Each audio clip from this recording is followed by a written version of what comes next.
1966 in Paducah, Kentucky. I grew up with a lot of discipline, church, a lot of movements from 7 sisters and 3 brothers, great mom, great dad. We was a tight family, came to after town, so we took and got in trouble a lot, got a bunch of a lot. So I got through childhood pretty good. I got to high school, 1980s, and loved football. That's all we did when the kids coming up. But I had a pretty good, successful high school career, track wrestling, coaching a little league team while I was in high school, and a lot of support from my family, my sisters, mainly. Went to college in '84 at Kentucky State. As soon as I hit college, I had to get a job working construction because my uncle made sure that we went to work. I had my son in high school, Demetrius, my high school girlfriend, and we stayed together for about 13 years. I had 2 more sons and another daughter by her. 1999, went through the years after college in construction. Started drinking on construction. Football, that was mainly about the women and trying to make money in the pros, but not enough support to do that. Was a preacher, was a construction worker in Paducah, Kentucky, Louisville, Kentucky. And my high school girlfriend, Carla, and her best friend today, my kids' moms, then Lady Lisa, who got a daughter by. A lot of y'all know that she just graduated last week with her bachelor's. And went to Kentucky, great women that support me that all my drinking through the years tore us apart.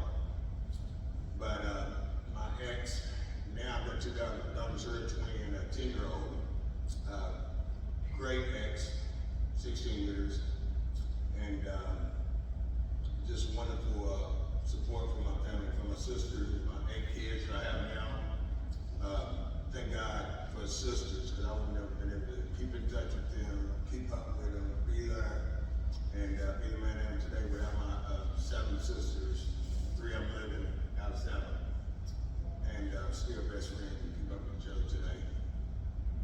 Well, as I got through my 50s, I worked construction since I was 18, but got my divorce in 2022, retired 2022, gave up playing semi-pro football and coaching, and started semi-pro to help high school students come out of high school to stay out of prison. Well, I got my divorce, quit coaching, and retired, started drinking.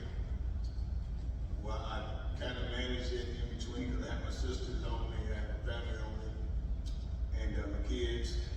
In 2025, my brother and sister, my best 2 friends died June 2025. Went to my hometown Paducah, buried my sister, and my brother died 3 days later. I started drinking even heavier, having been at home in about 30 years to stay for like 2 weeks, and really got to drinking with some old friends, and just really went down. Well, my nephew I raised, me and him were always tight. He always gave me the business because I raised him to be a great football player that he was. But he was rough on me, and when I started drinking, I went home. Nobody could find me because when we got a hotel room, I just wanted to drink. And he come and filmed me, kicked me in the rear end. We got to talk about rehab. I'm like, I do other stuff. But someone just came over to me and said, I don't know, it was like, you're not gonna die from drinking. It was spirit of the Lord. And me and him talked. So I said, okay, the next day I'll go. So I knew a guy that was vice president of rehab at Isaiah House in Louisville, Kentucky. So I was gonna drive back home to Louisville, and my nephew's like, no, call him. So I called him, and he called me back, we talked. I said, okay, my nephew drive me home. I was going to drive home because I just got another 6-pack, trying to sneak in my nephew's house. Well, David calls me back, vice president from Isaiah House.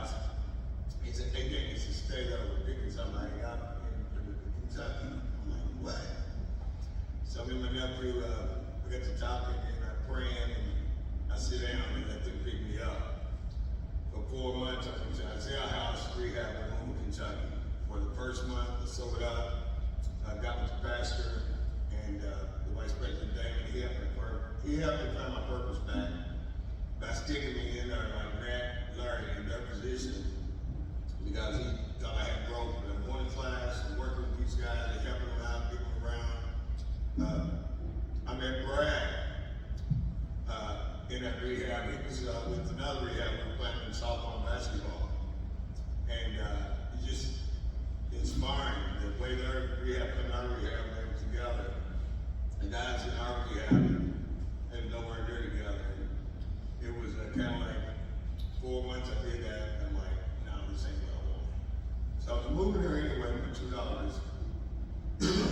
and that brings us to my two youngest. Well, I got here October 14th, and got my kids, and I met this lady at Walmart. Got to talking to her just out of the blue about God, and she was telling me about John 3:16. So she's like, call him. So the next day I called him, Halloween. All the guys were getting me to go down to the dice show for their candy bags. And I was sitting in the lobby interviewing the lobby with Ben and Scott. And I'm like, what is this place? Everybody's dressed up and everybody's looking happy. But God's good. Ben and Scott told me to come back Monday. And here I am. It's been the greatest thing that happened to me in probably about 30 years, that I can really honestly say people want to see successful, people give me a chance to get your life back, and they really, really want us to really just stand up and be a great part of society in this place that we're in right now. I'm gonna take it serious, and I thank God that I've grown so much into it with all the guys that have challenged me, led me, teach me, learn me about God and the Bible. It's been so long, all I did was pray and I didn't get into the Bible, but these guys really helped me with my Bible. But other than that, I just thank God. John 3:16. Looking forward to my next 5 or 6 months and stepping up to phase 4 to 19. Thank you.